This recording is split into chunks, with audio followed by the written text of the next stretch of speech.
kesabaran yang kuat untuk bisa terus pengurus rumah Allah ini memberikan pelayanan yang terbaik untuk para tamu-tamu Allah yang ingin mendekatkan diri di rumah Allah ini, dan mudah-mudahan capek lelah letihnya keringat yang menetes mengurus rumah Allah ini akan Allah jadikan pemberat timbangan bagi kebaikan yang kelak yaumil hisab nanti. Amin. Amin ya mujibas sa'ilin.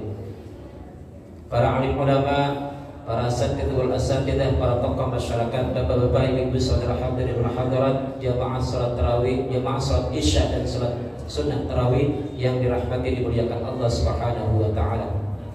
Malam ini kita bersyukur kepada Allah Subhanahu wa taala.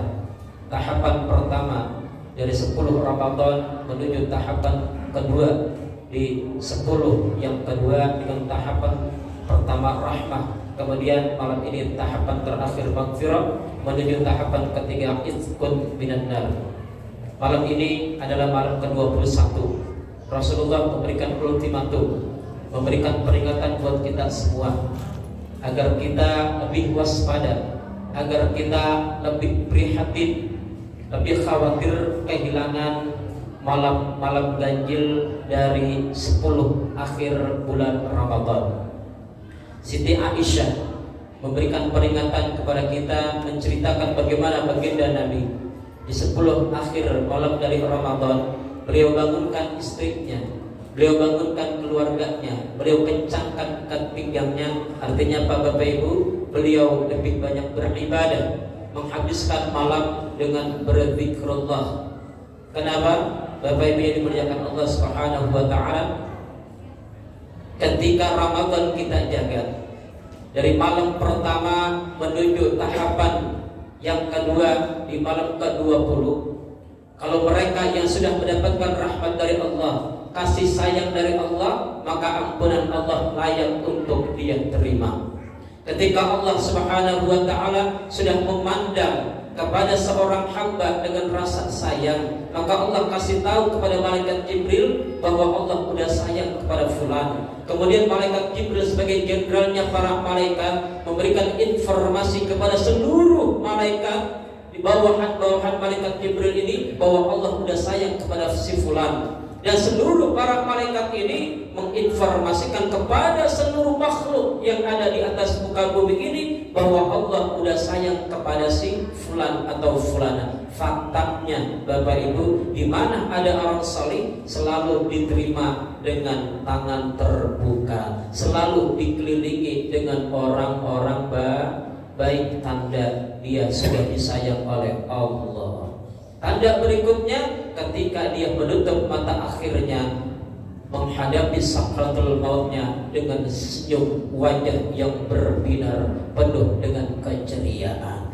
Katanya orang yang akan menghadapi sakratul maut laksana ditebas, dibacok di tempat yang sama dengan ratusan tebasan pedang. Kita bisa bayangkan, karena senjata tajam sekali aja, perihnya bukan main. Ini ditebas dengan ratusan tebasan di tempat yang sama. Kayak apa sakitnya? Bahkan yang paling ringan kata Rasulullah, orang yang menghadapi sakratul maut bagaikan kulit kambing yang dikuliti dengan hidup-hidup. Bisa kita bayangkan bagaimana dahsyatnya sakitnya sakratul maut. Lalu kenapa orang-orang soleh, hamba yang taat kepada Allah, nurut dalam kehidupannya menghadapi sakratul maut dengan bibir yang senyum, seolah-olah dia tak pernah merasakan sakratul maut?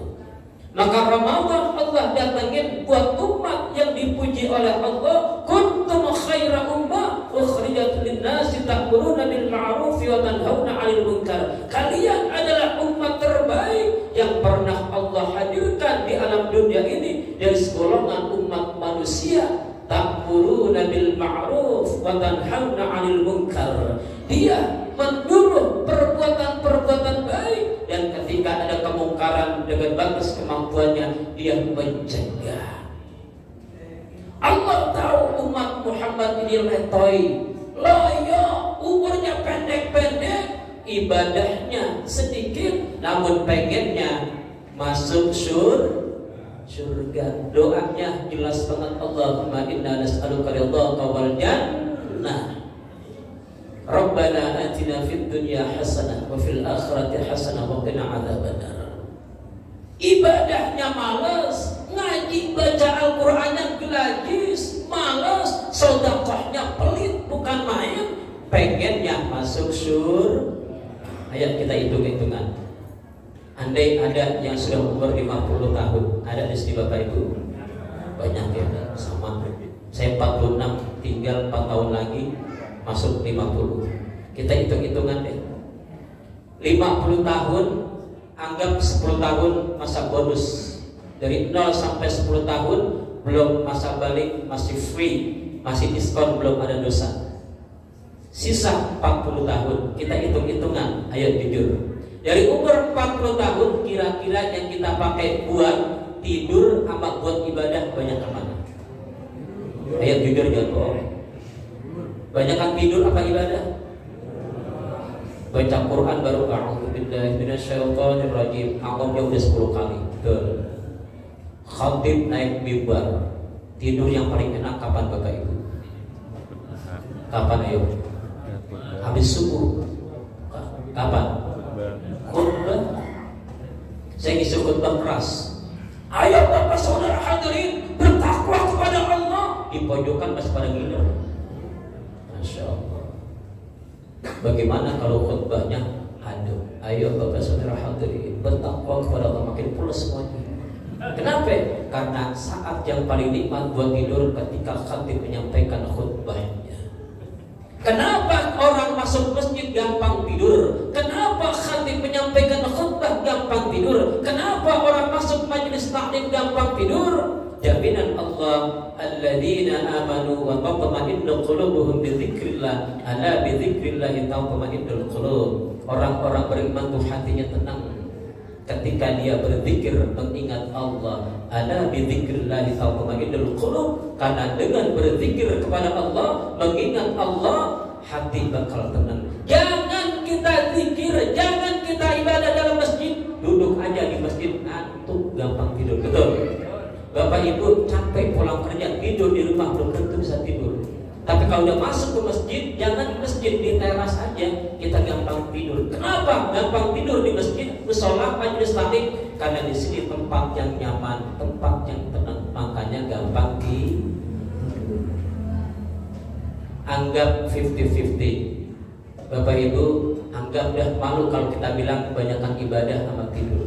Anggap 30 tahun habis buat dunia, 10 tinggal 10 tahun buat ibadah. Dari 10 tahun buat ibadah, yang 30 tahun habis dah, kagak ada bekasnya. Tinggal 10 tahun. Dari 10 tahun buat ibadah, saya mau nanya, berapa tahun kita ibadah dengan khusyuk? Berapa tahun? Karena ibadah yang diterima oleh Allah, yang berbuah pahala adalah ibadah yang khusyuk. Sering gak kita sholat Zuhur, Asar, Maghrib, Isya lupa jumlah rakaat? Sering gak? Ayo jujur, sering gak? Bapak Ibu, oke lah, subuh dari Zuhur sampai Isya lupa rakaat keberapa? Subuh lupa rakaat pertama apa kedua apa pertama. Kenapa? Saat kita takbiratul ihram, kita masih sibuk mikirin dunia. Qad aflahal mu'minun, sungguh berbahagia orang-orang beriman, alladzina hum fi salatihim khashi'un. Awal surah Al-Mu'minun, Allah pesan orang-orang yang ketika salatnya dalam keadaan khusyuk. Anggap 50-50. Dari 10 tahun kita ibadah, 5 tahun sholat dengan khusyuk, yang 5 tahun kagak khusyuk. Anggap zong, cuman nyetor doang, tapi kagak ada oleh-oleh. Yang 5 tahun inilah yang bakal kita bawa pulang hadap kepada Allah, bekal kita, teman kita di alam kubur. Mereka yang sudah wafat 1400 tahun yang lalu, sampai hari ini belum tahu kapan kiamat datang. Bagaimana ketika mereka menanti hari kiamat, mendapatkan siksa dan azab kubur. Bapak Ibu, hidup 60 tahun, bawa bekal ongkos pulang kampung cuma 5 tahun, kira-kira cukup apa kagak? Nungguin kiamat belum ketahuan kapan datangnya. Maka Allah tahu umat Nabi Muhammad ini lemah, letoy, didatanginlah Ramadan. Kenapa Ramadan Allah datangin? Supaya menutup, menambal seluruh kekurangan-kekurangan amal soleh. Kenapa sampai bisa menambal? Nabi menjanjikan kullu amal ibni Adam yudha'aful hasanatu bi asyri amthaliha ila 700 dha'fin. Seluruh amal perbuatan manusia Allah ganti, Allah lipat gandakan pahala kebaikannya, satu dibalas 10. Al-An'am ayat 160 menjelaskan man jaa bil hasanati falahu asyru amthaliha. Siapapun yang melakukan satu kebaikan maka dibalas oleh Allah 10. Bapak sedekah 10.000 dibalas sama Allah 10, yaitu 100.000 di dunianya, di akhiratnya disiapin sama Allah. Bapak Ibu, di Ramadan kita ibadah satu kebaikan ila 700 dha'fin, 700 kelipatannya. Alif lam mim, ada 3 huruf alif lam mim dikali 3 dikali 10, 3 dikali 10 menjadi 30 di luar Ramadan. Di dalam Ramadan Bapak Ibu baca alif lam mim, balasannya 3 dikali 700, baru alif lam mim udah dapat 2100 pahala. Bapak Ibu baca hal ataka hadithul ghasyiyah, total ada 15 huruf, ha lam alif ta kaf ha dal ya ta alif lam ghain dal ya sin sa. Total 15 huruf dikali 700 sudah dapat berapa? 10, banyak emang. 10.500 pahala. Allahu Akbar. Pantas orang-orang saleh, pantas Imam Syafi'i ketika Ramadan tiba beliau berhenti ngarang kitab. Beliau berhenti isi majelis taklim, mengajar murid-muridnya ngapain? Khusus untuk Ramadan beliau menghatamkan Al-Quran 1 hari 2 kali hatam. Ini udah Ramadan ke-20. Siapa yang sudah hatam 1 kali? Gak usah malu Bapak Ibu. Malu Ustaz pamer. Yang karaoke aja gak pada malu. Ya, yang pada mabuk gak pada malu. Mereka aja pamer maksiat gak malu. Pak, Bu, kita pamer, kita tunjukin kita orang baik, supaya apa? Ajak barangkali dengan kebaikan itu mereka mau ibadah seperti yang kita lakukan, maka kita dapat bagian pahalanya. Saya ngomong nih, gue nih udah hatam 2 kali, itu sombong namanya. Bapak Ibu, yang dimuliakan Allah Subhanahu wa Ta'ala. Kenapa Ramadan Allah hadirkan? Supaya nambel kekurangan kebocoran amal kita. Umur tidak udah 50 tahun, sampai wayang gini ibadah belum bener, baca Al-Quran yang masih males. Lalu kapan kita nyiapin bekal? Ramadan sudah Allah datengin, peringatan demi peringatan sudah Allah datengin, masih tak membuat kita gemetar mendekatkan diri kepada Allah. Lalu bagaimana lagi cara Allah nyadarin kita? Lihat kemarin awal Ramadan, Jabodetabek dihajar dengan banjir yang begitu dahsyat. Stasiun Keranji, stasiun Bekasi kemarin Bapak Ibu sampai sedada orang dewasa. Masya Allah, siapa yang bisa mendatangkan tentara air? Sampai hari ini masih ada saudara kita yang kebanjiran. Ini baru tentara yang bernama air. Belum api, belum gempa bumi, belum tsunami, belum puting beliung. Bapak Ibu, tanda-tanda kebesaran Allah udah didatengin. Kita masih abai, kita masih cuek, kita anggap Ramadan sama dengan bulan-bulan yang lalu, maka nanti kita bakal nyesel. Bapak Ibu, saya titip pesan, perbanyak baca Al-Quran. Ini yang bikin hati kita tenang, Pak. Di pengalaman saya, satu hari saya ditelepon sama jamaah, saya tolong datang ke RSPAD Gatot Subroto jam 10 malam Pak, dari Tarumajaya semeluncur ke sana. Pak, jauh-jauh saya ke sana, tengah malam cuma diminta untuk membaca Al-Quran kepada seorang ibu yang sedang menjerit merintih menangis. Kata keluarganya dalam perutnya ada 3 tumor, 2 tumor bisa diangkat, 1 tumor dokter nyerah. Kenapa? Karena sudah menyatu dengan usus besar. Pak, jauh-jauh saya ditelepon, disuruh datang, cuma diminta bacakan surah Yasin, tabarok waqi'ah. Kata keluarganya, ini udah seminggu Ustaz, agak bisa tidur, merintih, jerit, panas dan seterusnya. Beratnya menghadapi sakratul maut. Makanya kita diajari doa, Allahumma hawwin alaina fi sakratil maut. Mudahkan kami ya Allah menghadapi sakratul maut. Berat. Kalau kita nggak biasa ibadah, kita nggak biasa baca kalimat thayyibah la ilaha illallah, kita tompo baca ya la ilaha illallah, nggak bakal bisa. Kalau kita nggak biasa latihan kalimat thayyibah la ilaha illallah. Bapak Ibu, saya bacakan 4 surat ini, 3 surat ini. Ar-Rahman 'allamal Qur'an, khalaqal insan. Selesai Pak, 3 surah itu saya baca. Kira-kira jam 1:30 saya balik pulang. Pak, jam 1:30 kira-kira jam 1:30, jam 12 saya pamit pulang, 1:30 sampai rumah, jam 1:30 saya di WA, Ustaz, ibu sudah wafat. Allahu Akbar. Punya suami seorang pejabat TNI di Angkatan Darat. Pak, anaknya seorang pengembang, developer, punya kekayaan begitu hebatnya, tak mampu menolong ibunya, tak mampu menolong istrinya menghadapi sakratul maut. Ternyata yang memudahkan dia menghadapi sakratul mautnya adalah ketika dibacakan Al-Quran. Jangan sombong Pak, jauh dari Al-Quran. Kau punya harta berlimpah, kau punya jabatan tinggi menjulang, kau punya kekuatan yang begitu hebat.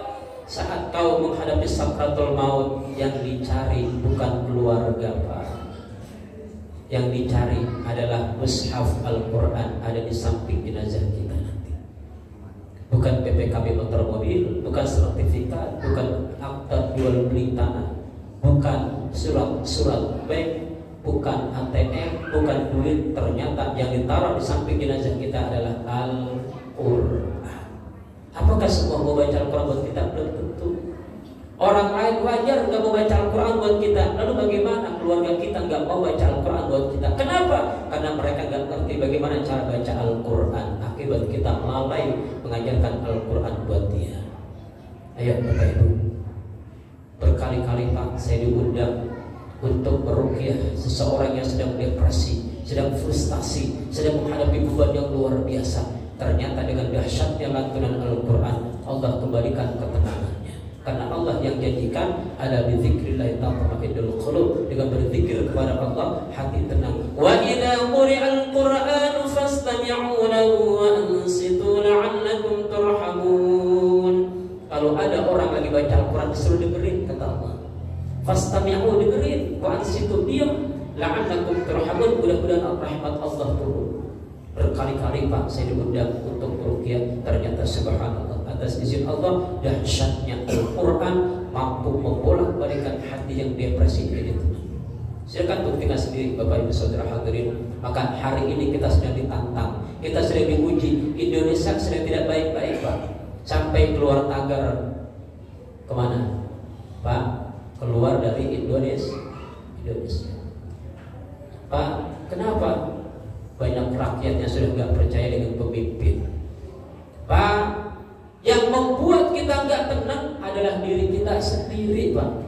Maka dengan Ramadan Allah hadirkan agar kita menjadi orang yang kuat, yang tangguh. Bahasa Allah adalah la'allakum tattaqun, menjadi orang yang takwa, menjadi orang yang tahan banting. Apapun tantangan depan matanya, apapun masalah yang dia hadapi, dia akan berkata, wa huwa ma'akum ainama kuntum. Allah selalu bersama dengan saya dimanapun saya berada. Seberat apapun masalahnya dia hadapi, ada Allah yang akan membersamai saya menyelesaikan masalah saya. Maka Ramadan mencetak kita, mentraining kita, menggembleng kita agar kita tak mudah rapuh. Kehidupan yang paling dahsyat, yang paling berat adalah ketika Ramadan berlalu, kita akan menghadapi berbagai macam permasalahan. Bagaimana tidak kita bisa kuat? Di Ramadan kita diajarkan jangankan yang haram, yang halal aja tak berani kita sentuh.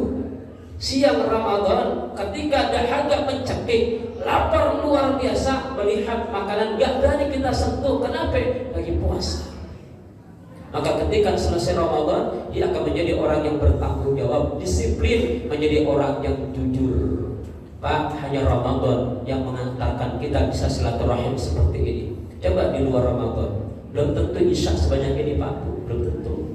Maka Ramadan yang mencetak kita. Lihat Ramadan bagaimana membimbing kita subuh laksana sholat maghrib berjamaah. Coba di luar Ramadan ada subuh banyak yang begitu, belum tentu. Kalau di sini banyak, di tempat yang lain belum tentu. Saya udah keliling isi kajian subuh, enggak semua banyak Pak. Maka Bapak Saudara hadirin, Ramadan menyatukan hati yang terpecah. Ramadan menguatkan hati yang rapuh agar lebih kuat menghadapi tantangan zaman. Ayo sekali lagi manfaatkan Pak Ibu momentum tinggal 10 hari Ramadan. Jangan biarkan Ramadan berlalu kita enggak mendapatkan ampunan dari Allah. Mana ciri orang yang mendapatkan ampunan Allah? Sebelum Ramadan ibadahnya biasa, selesai Ramadan ibadahnya lebih semangat, lebih giat dan lebih cinta untuk bersedekah, membaca Al-Quran, beribadah kepada Allah Subhanahu wa Ta'ala. Mudah-mudahan Ramadan tahun ini kita dipertemukan Allah dengan Lailatul Qadar. Malam hari ini, andai malam ini kita Lailatul Qadar ketemu, Bapak baca Nun, maka Nun yang Bapak Ibu baca khairun min alfi syahrin, lebih cakep nilainya dibanding kita ibadah selama 83 tahun 4 bulan atau lebih baik dari 1000 bulan. Maka jangan manfaatkan, jangan lewatkan momentum Lailatul Qadar, karena kita nggak tahu Pak Bu, apakah Ramadan yang akan datang kita masih hidup, apakah Ramadan yang akan datang kita masih nafas, apakah Ramadan yang akan datang kita masih ada di atas tanah, atau jangan-jangan Ramadan belum berakhir kita sudah masuk ke alam kubur. Banyak yang merintih, banyak yang berdoa, Allahumma barik lana fi Rajab wa Sya'ban wa balighna Ramadan. Minta dari Sya'ban supaya ketemu sama Ramadan. Kita hari ini udah ketemu sama Ramadan, kita cuekin, rugi Bapak Ibu sekalian. Mudah-mudahan Allah jadikan hati kita istiqamah, dan mudah-mudahan pada saatnya Allah wafatkan kita dalam keadaan husnul khatimah. Kata terakhir kita adalah la ilaha illallah Muhammadur Rasulullah. Demikian, lebih kurang maaf. Assalamualaikum warahmatullahi wabarakatuh.